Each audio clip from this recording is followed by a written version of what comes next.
And welcome. It is Dave Rothenberg's Giants Obsession. It is Friday, September the 26th, as we head into week 4 of the NFL season. One game in the books from last night, and we have a lot to do, and we have minimal amount of time to do it.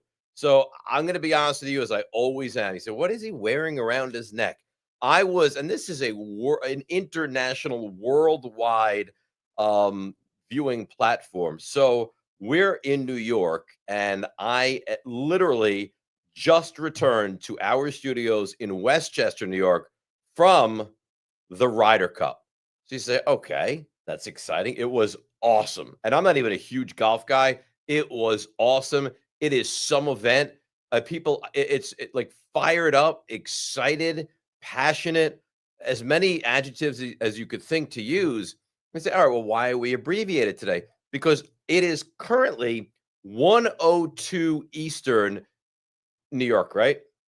I woke up 2:45 in the morning. I had to be on location by 4:30, an hour away from my home. So I am on fumes. And I do this show today for you guys because I love you, because I love the Giants, because some might say I have an obsession. That's why I do it.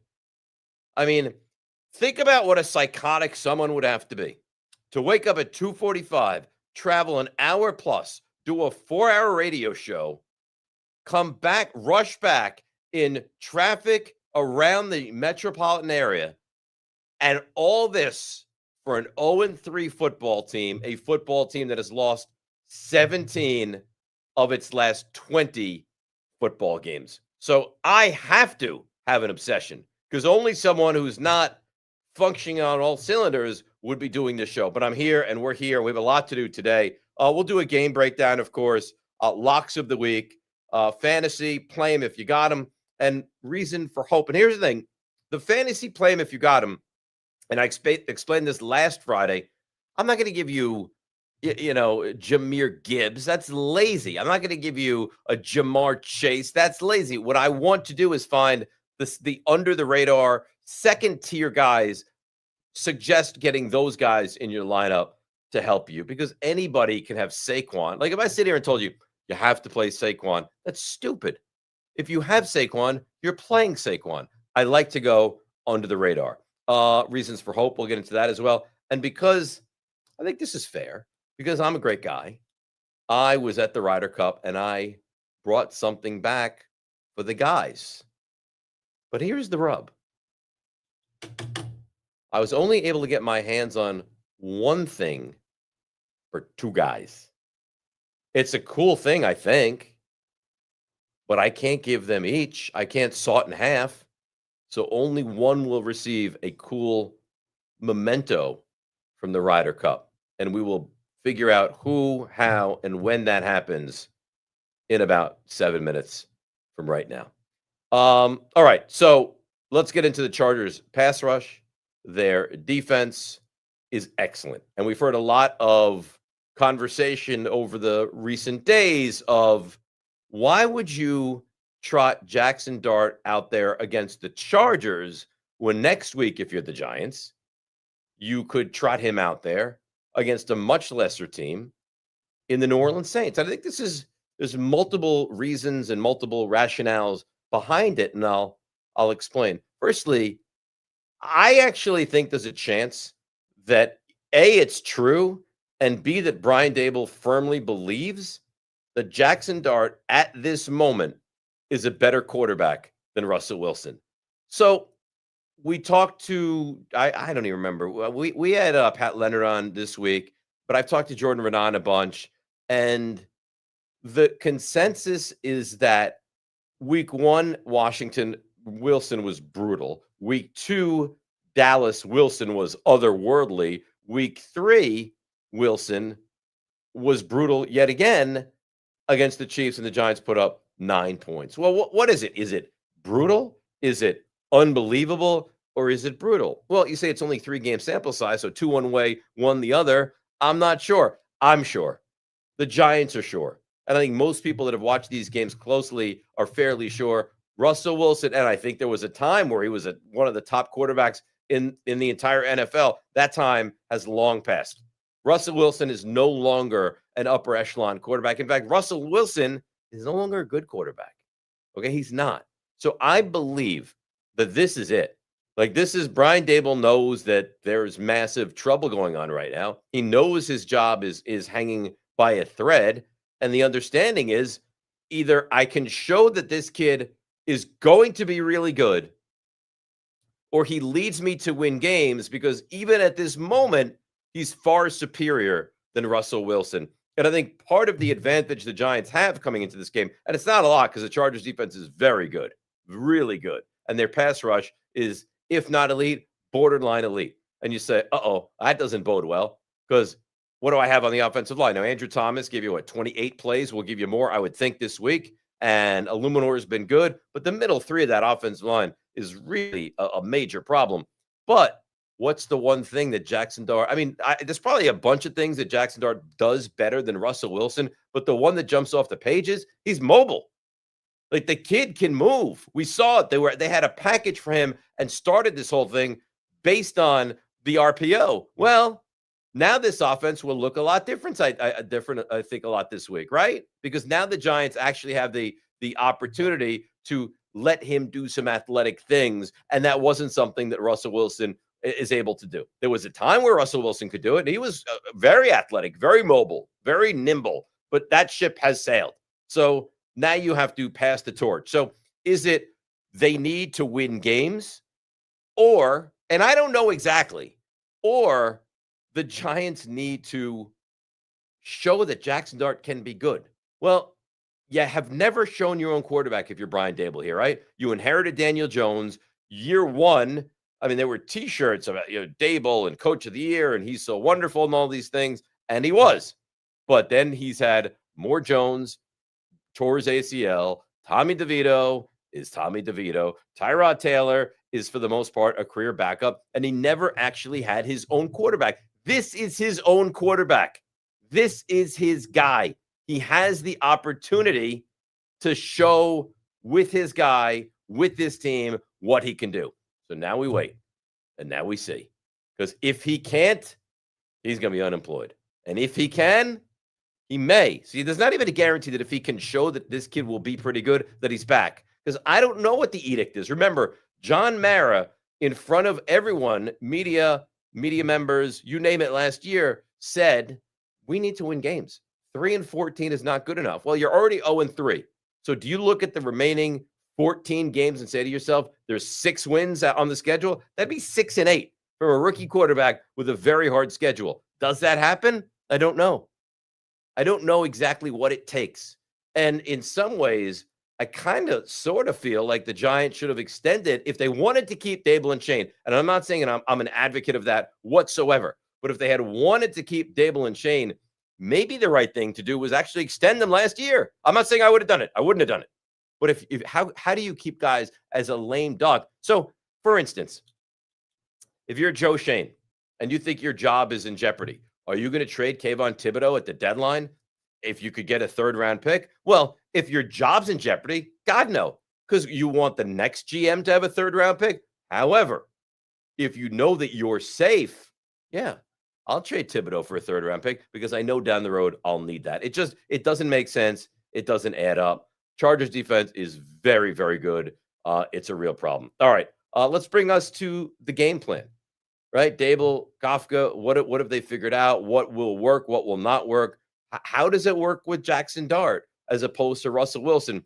See, I really believe that Russell Wilson, and it's a shame, but he's an older quarterback. He's 37 years old. He's not big. He doesn't want to take punishment.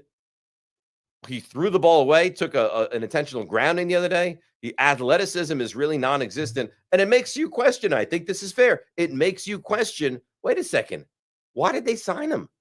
If the leash was so short, what was the point of signing this guy who 3 weeks into his Giants tenure has probably taken his last snap as a member of the New York Giants? It doesn't add up. It doesn't make sense, which in actuality does add up and does make sense because the Giants never make sense. They're broken. It's the same song and dance that we see this year that we saw last year. You wanted Cam Ward desperately. You were 2 losses away from having the number 1 pick and grabbing Cam Ward. But for some reason, John Mara needed to see a win in a meaningless game against the Indianapolis Colts. Why? And Drew Lock, who's not even here anymore, went out there and gave you the game of his life. So you win that game.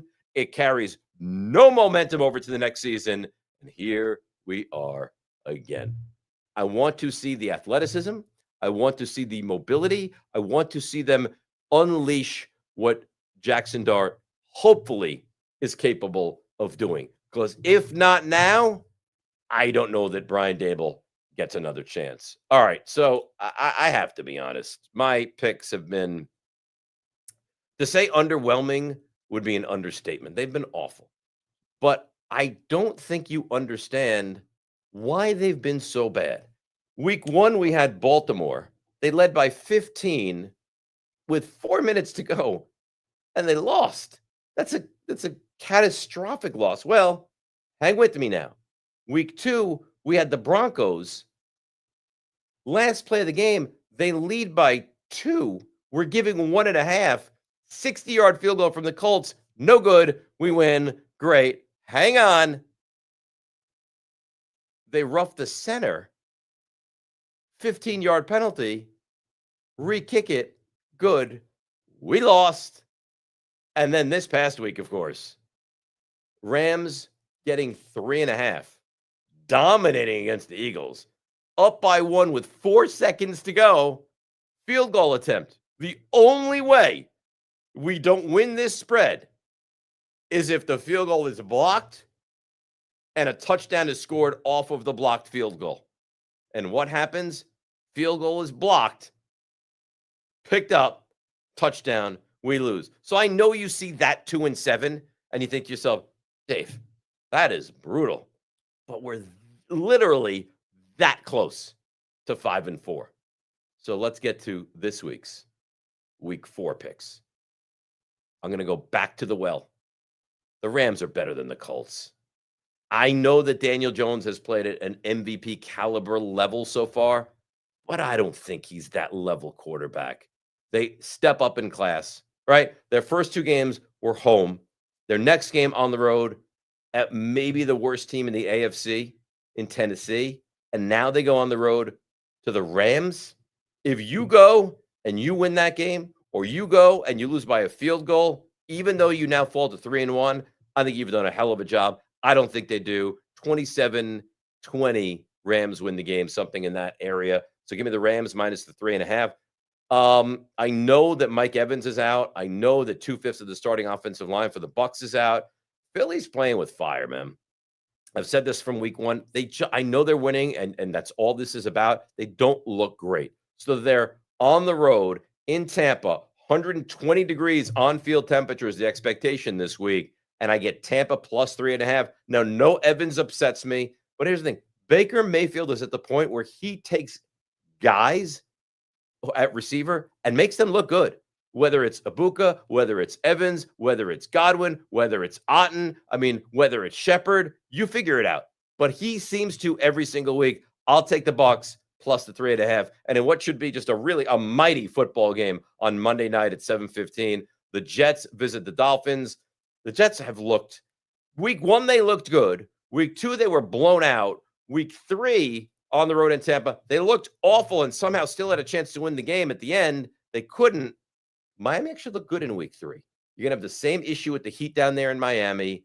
I think the Miami offense is enough to get them the victory. I'll take the Dolphins and lay the 2.5. So that's our picks. Rams, Bucs, Dolphins. We'll recap that. We'll recap 2 of the 3 of them on Sunday, and then the last one on Wednesday, and hopefully start to turn some profit and get you back in the right direction. All right, Nico, I'm going to need you right now because here's the thing. Yes, Dave. How you doing? Hi. Good. What's wrong? What? What's wrong? Nothing's wrong. Okay, great. That's good to know. Steve. Uh-oh. Where's Steve? Did Steve break the camera? He's right there. All right, because they've said you have a face for radio. Good. So there you are. Face for radio. Yeah. So Steve, firstly, what do you guys feel about me? Nico, how do you feel about me? I'm a big fan of you. Big fan of me. Yeah. More or less since you've met me? More since I've met you. Steve, big fan, small fan? What kind of Definitely fan? way more. Way more. So you've met me and have kind of fallen in love with me in a professional relationship. Yeah, we'll of say course. Yes. Sure. All right. Well, I have gotten something from the Ryder Cup for you guys. But here's the thing. I tried to get 2 of this thing. I could not. I could only get 1. How do we figure this out? Here was my thinking. Rock, paper, scissors. A good old-fashioned game of rock, paper, scissors. Yes? Yeah. All right. Okay. So here's how it's going to play out. You're going to play. You guys are in another room. The winner is going to walk in, and I'm going to hand you this gift from the Ryder Cup. Camera right here. Yeah, right on camera, right in Okay. front of us. I want Nico, you're more verbose. I want you to do live play-by-play of rock, paper, scissors. As you guys get ready, I want to let you know you can subscribe now. Spotify, Dave Rothenberg's Giants Obsession. On Instagram and TikTok, DR Giants Obsession. On Twitter, it says X in front of me. I hate saying X. It just doesn't sound right. On Twitter, DRNYGO. We looked right before the show, Nico. This is true. True. 922 subscribers on YouTube. Once we get to 1,000, a Giants mini helmet, personalized and signed by yours truly, will go out to a randomly selected person of the 1,000 subscribers. Is that accurate? That is accurate. Yeah. Completely. Okay. Are you guys ready Yeah. for a maybe a life-changing game So clarify. of rock, paper, scissors? Paper, scissors, shoot. Not says. No, it's shoot. Just wanted It's to make on sure. shoot. We're going on All right. shoot. On shoot. Okay. Yeah. This is agreed upon. On shoot. Can you guys handle this like gentlemen? Yes. 2 out of 3. Okay. 2 out of 3. Rock, paper, scissors, shoot, and begin. Ready? Ready. Rock, paper, scissors, shoot. That was pathetic. Forget. It's Who won that? delayed. It's What do you want delayed. me to do? It was pathetic. I won Yeah, that. he is. What? No, it's pathetic. Do it properly. I'm not going to give away this item to guys that are half-assing it on the show. So bring Okay. your appropriate energy. I mean, All it's right, just let's do 2:45 in the Let's morning, go. and you guys do it Ready. right. Okay, we're ready. All right, Ready? Yep. Rock, paper, scissors, shoot. better. Who won? Tie. Ty. Great. Do it again. Ready? Yep. Rock, paper, scissors, shoot. All right, he's Okay. winning. I win. Nico's up 1-0. Nico for the win. Rock, paper, scissors, shoot. Ty. 1-0. Nico. Rock, paper, scissors, shoot. Damn, I That's knew it. I'd Let's go go. scissors. Nico, come on I in. should have just went rock. Nico I went scissors every is time. the winner. Congratulations, Steve. Sit back down. Admit your loss like a gentleman. Hang on, Nico. Yeah. I want you to look at the questions in the comments because we're going to go to them in moments. Get ready to pull them up and throw them on my screen. Find your way over here. Now, I'm not going to say kneel before Zod because I I don't will play kneel. like that. No. But here is what I have procured for you from the Ryder Cup. It's a hat, Ryder Cup 2025. This is the first time in 70 years the Ryder Cup has taken place in the tri-state area. Congratulations. Thank you. You are an elite rock, paper, scissors player. I am. Elite. I mean, that's You what want I to do. say something? Sure. You want to grab a mic here? Speaking of the mic, what do you want to say? I gotta get down here. Yeah, what do you want to say? I Say to wanna the people. Thank my family Uh-huh. and my friends, the academy. Put the hat on. Put the hat on, you jackass. Oh, Steve, I gotta be honest. It looks unbelievable. It Oh, does. it- It, really It's does. gorgeous. It Do you does look intend to really leave the nice. sticker on? I'm gonna leave. No, I'm not. I'm gonna take the sticker. Sticker off? I'll wear this the rest of the show. Don't ever take it off. Never. Where's the Ever. rest of Like your life? when your future wife is in childbirth, leave it on. Okay. When your child is being like whatever they do, I don't know what to do in the different religions. Leave it on. You're in church, leave it on. Baptized, leave it on. I'm here. Walk your daughter down the aisle, do it with that hat. There you go. Right there. Look at this. Look at that. All right, you're a winner. Congratulations. Thank you. All right, Steve. As the loser of rock paper scissors, you can rifle through the comments and the questions. What do we have today? Woohoo. What do we have today? All right, got one right here for you. Pull this up. All right. For some reason, I can't really hear you. Brandon Yep. G, how do you think Dart? I can read it. You can just throw it up there. How do you think Dart plays on Sunday? Predict his stat line. How am I going to predict his stat line? Here's what I'll tell you. I think he's going to wind up throwing 25-ish times, and I think his completion percentage is high because I think they'll be very safe and throw a lot of underneath stuff and not really go deep downfield. So I'm going to give you, write this down. All right, Nico, you write this down because you're the big winner and you're in a good mood. I'm ready. I'm going to give you 18 of 26, 1 touchdown, 1 interception for 154 yards. And on top of that, 38 rushing yards. Okay? You got it? Yep. Repeat it back to me, please. 18 for 26. Yep. 1 touchdown, 1 interception for 147 yards. I think we said 54. 54. 154 yards and 38 yards rushing. 38 yards rushing. Okay. Steve, what else do we have question-wise here? Got another one for you. If Dable goes, I don't want Shane staying. I actually want both to go. Yeah. I think everybody would agree with that. I don't think there's any groundbreaking, commentary there. And what I do not understand, and we've talked about this a lot, why are they so linked? Like, why are they not linked? Like, they came in together. Shane hired Dable. If they go, they should go together. It's not like you could say, well, here's the thing. Talent-wise, they're really very close, and Shane's been so great, but it's the coaching. No, they're a disaster. They're an absolute disaster. And if one's going to go, which he should, then the other should go as well. All right, Steve, what else you got? Anything else? From Sal Muscles. Sally Muscles. I like him playing against a good team, especially at home. It'll be a good learning experience for Dart. Listen, the time will tell. I think there's something to be said for you go up against the Chargers this week, and then the Saints next week could be an easier landing spot, but he could go out there and be awful. He could go out there and look really good. This is not easy. The one thing that I do find to be quite a bit frustrating / annoying is we keep getting remember what they did with Eli Manning. Firstly, you guys weren't even born, right? Or barely born when Eli Manning was starting in the NFL. That was 2004. So we're talking about forever ago. And if you remember, and you guys don't because you were barely born, the Giants were 5-4 when they inserted Eli Manning into the starting lineup. Now, he didn't play well and only won 1 game the rest of the way, but they haven't won 5 games in over 2 years of football now. So the team that Eli had in 04 is a far superior team to what Jackson Dart has at this very moment. Anything else, or do we move on to look at the defense here? We have another one. Here's what I see. This is how bad my vision is right now. Colgate Caruso, but I imagine it's not Colgate Caruso, Close. right? We'll give it to you. All right. Not saying it will result in a win, but I do believe the offense will come out looking different this weekend. I agree with that. I do. And I said it earlier, and I'll reiterate it as we move forward here. I think the Giants are going to be much different because now they have a quarterback that's mobile and a quarterback that can get out of the pocket and, has legs and they can do an RPO. They can't do that stuff with Russell Wilson. So I do feel much better this coming week with Dart, just his skill set than I have in the past with Russell Wilson. Boy, I got to tell you, man, Giants defense, they have their work cut out for them. Justin Herbert has really kind of put himself, and thanks for that, guys. I appreciate your help and congratulations again to Nico. But what does the Giants defense need to do? And that's, how do you slow this down? Now, Najee Harris out for the year.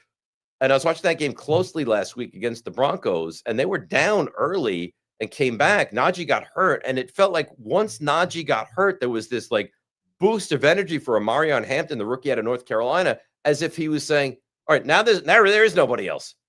Now there is no, if I'm not great, there's a proven really good NFL running back behind me. Now it's, if I'm not good, there's nothing. And he was much better after Harris got hurt last week. So he's a problem. Herbert's a problem. But here's where you really want to watch closely. He took a lot of punishment from Denver last week. Now, I know Denver's defense is good, but the Giants defense is supposed to be good too. And the strength of the Giants defense is supposed to be getting to the other quarterback. So if the offensive line doesn't play well for the Chargers and the Giants defensive front can actually play well, maybe, hopefully, they can make some impact here. But again, it's the same thing with the running game. You slow down the run, and then you can kind of pin your ears back and get after the quarterback. It's discipline. All right, we've talked about this over and over and over. Carl Banks has talked about this on this very program. We know it We've been there. We've done it. But we could talk about it till we're blue in the face.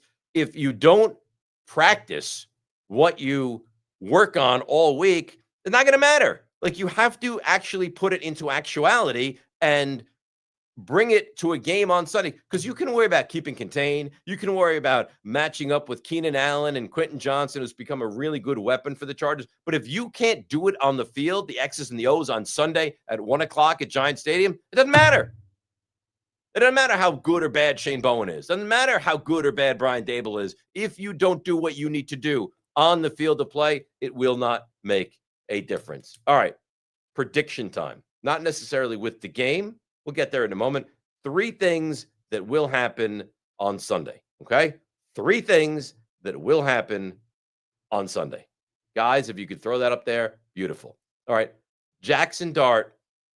All right, now, as great as last week's predictions look to me right now, if you could bring up this week's predictions, that would probably be better, okay? So we'll wait on that. We'll give you a prediction for the game in a moment. Fantasy football, guys that you want to get in and play, reasons for hope as well this Sunday. So, do we have this week's week 4 things that will happen against the Chargers on Sunday at 1 o'clock Eastern? Yes or no? Do we? Do we not? We wait. We wait. I can hum the theme of Jeopardy. Trying to pull him up right now. If you guys would like. You know what we'll do? Here's what we're going to do. I'm going to give you my fantasy projections, and guys you want to get into your lineup.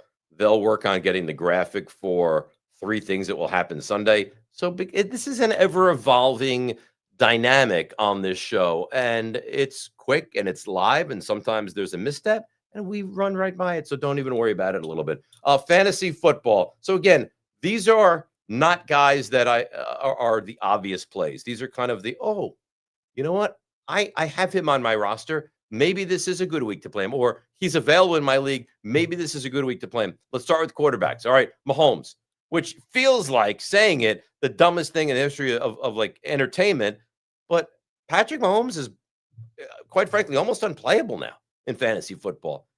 But they have a good matchup. All right, it's the Ravens. Their defense stinks. Their pass rush is almost non-existent. He's going to have, I would say, 250, 2 touchdowns plus this week. You can play him. Jordan Love, you talk about a dream spot. This is the defense that makes the pedestrian quarterback look great and the great quarterback look like Joe Montana. Well, that's the Dallas Cowboys, right? 2 weeks ago, they made Russell Wilson look good, who's now benched for ineffective play. Last week, they made Caleb Williams look good, who at best people think is an average NFL quarterback with a lot of question marks. And this week, Jordan Love, who's good to begin with, gets that defense. Yeah, I think Jordan Love has a monster week. And lastly, Bo Nix. Bo Nix at home, Bengals defense, they're 1-2. I think he starts to make some plays. I think this is the week to get Bo Nix into your lineup. Now, if you have Josh Allen, I'm not saying start him over Josh Allen, but if you're uncertain and you have the 10th or 12th best quarterback, I think there's a realistic reason to get Bo Nix into your lineup. All right, so that's quarterbacks. Great. Let's move along to the running back position, guys. If you'll just flip it, and then, of course, we'll get to, the predictions, the things that will happen this Sunday in the Giants and the Chargers. Running backs, A-Chain is a great play this week. The Jets' run defense, not good. Miami needs to put up points. A-Chain can become a factor in the passing game as well, and he's the guy that anytime he touches the ball can take it to the house. I like A-Chain Monday night against the Jets. And again, Jets are without a couple of their better defensive players as well. We talked about Amarian Hampton. Listen, just because it's against the Giants doesn't mean I can't give you that advice to play him. It's a good start. It's a good matchup. He's looked much better once Najee Harris went out, and there's nothing else. It's not like if Hampton's not good, we turn to this guy. There is no this guy. Hampton's going to have a big week, even if he's not crazy great, right? If he's the guy and he gets 24 carries for 96 yards and a touchdown, it's a good week. Hampton, certainly. And Josh Jacobs has been very quiet. I know he scores touchdowns almost every week, but Josh Jacobs has been very quiet so far this season. I'm confident that changes, much like Jordan Love will have a big game against the Cowboys. Cowboys defense is awful. They can't stop a nosebleed. Josh Jacobs this week is a really, really good play. All right, moving now along, wide receivers, and then we'll go tight ends, and then we'll go what the Giants can do this week to make things successful for them at home. Wide receivers, I really like Cortland Sutton. Caught a long touchdown last week. He's a home run threat is what he is. And the Bengals defense is not good. I look for him to have a good week. George Pickens. So I like Pickens to begin with. Now, CeeDee Lamb is out for at least probably 3 to 5 weeks. So not only is Pickens going to be, because it's the dream scenario, right? Pickens is pretty good. Pickens is very reliable. Pickens is playing for a team that he was the number 2 receiver on. He's now the number 1 receiver.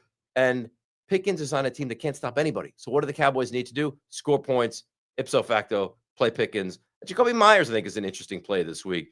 Raiders against that Bears secondary. I think he'll do well. Gino has a connection with him. And I don't know if he's traded or not at the deadline here, because I know he's unhappy playing with the Raiders. So he's certainly on the trade market as well. And another guy that you might want to get into your lineup this week is Jacoby Myers with the Raiders. And lastly, if you would bring up the tight ends, which a week ago from today, we forgot, and I got scolded. I will not make that mistake again. Bring up the tight ends. Njoku. See, the thing is, Njoku and Fannin, you could almost play them both. That's how good the tight ends are in Cleveland right now. And you have to figure that Detroit's going to put up at least 28. Well, if they need to put up 28 to match them, what are the weapons they have? Jerry Jeudy, certainly. And Njoku will have a good game. Juwan Johnson, Saints. This is, again, how many points are the Bills going to score? And how did the Saints answer? And how much garbage time is there? Garbage time is a fantasy owner's best friend. Remember that. Juwan Johnson, really good play. And Hunter Henry, who went off last week against Pittsburgh, another really good matchup. This week it's Carolina. Their defense, I know they were good last week. They're not good. So that is certainly something I would look into as well. So there you have it. I gave you a quarterback, running back, wide receiver, and tight end. All right. Now do we have 3 things that I believe will happen this Sunday? Let's hope. Let's pray. Let's be desperate. Is it here? Keep your fingers crossed.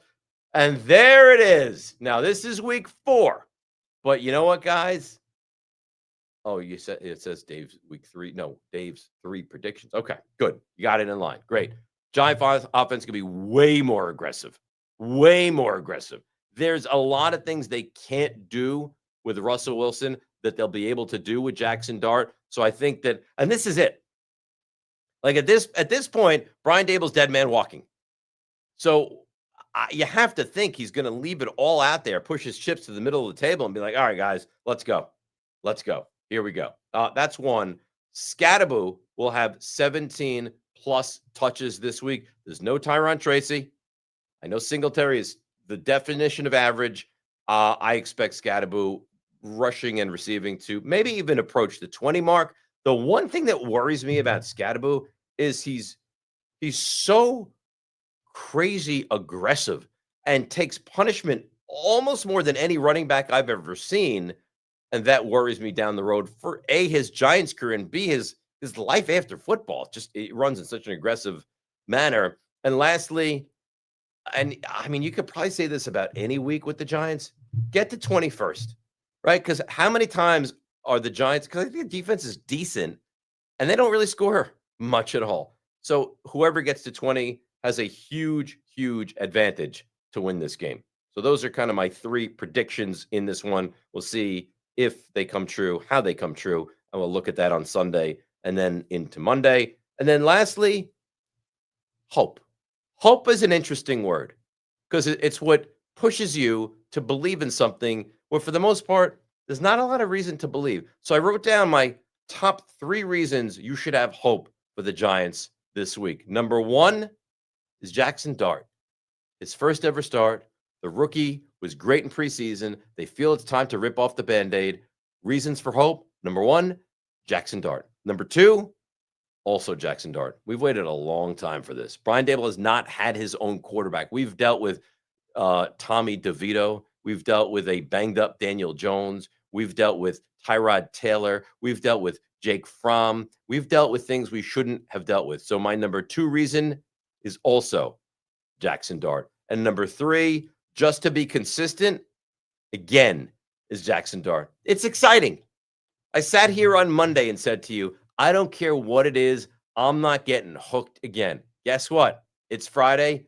You're hooked, and I'm hooked, and he's hooked, and he's hooked. And why? Because there's hope. And number 3 is Jackson Dart. as well. Let's hope that the Giants give you a hell of a performance this week against the Chargers. At least the Jackson Dart can find a way to make it look competent, maybe even good against a really good football team. All right. So there we have it. This is what we do. We'll say goodbye for now. We'll be back on Sunday right at 7:30 till 8 o'clock. And then we'll send you on your way for the Sunday night football game, which is Cowboys and Packers. Like I saw it pop up there. Throw it back up. Like us, because we like you, and you should like us. And subscribe. Like I told you when we started, 922 subscribers on our YouTube channel. We get to 1,000, and one of you, and you see I'm very generous, as you just saw with the hat from the Ryder Cup, one of you will receive a Giants mini helmet signed and personalized by me. You got to be in it to win it. Follow us. Spotify, Dave Rothenberg's Giants Obsession. Instagram, TikTok, DR Giants Obsession. Twitter, DRNYGO. They're 0-3. The season, for all intents and purposes, is over. But there's hope. Enjoy the game. Let's go Giants. Back 7:30 Eastern Sunday night with another edition of your favorite YouTube show. This has been, and will continue to be, Dave Rothenberg's Giant Obsession.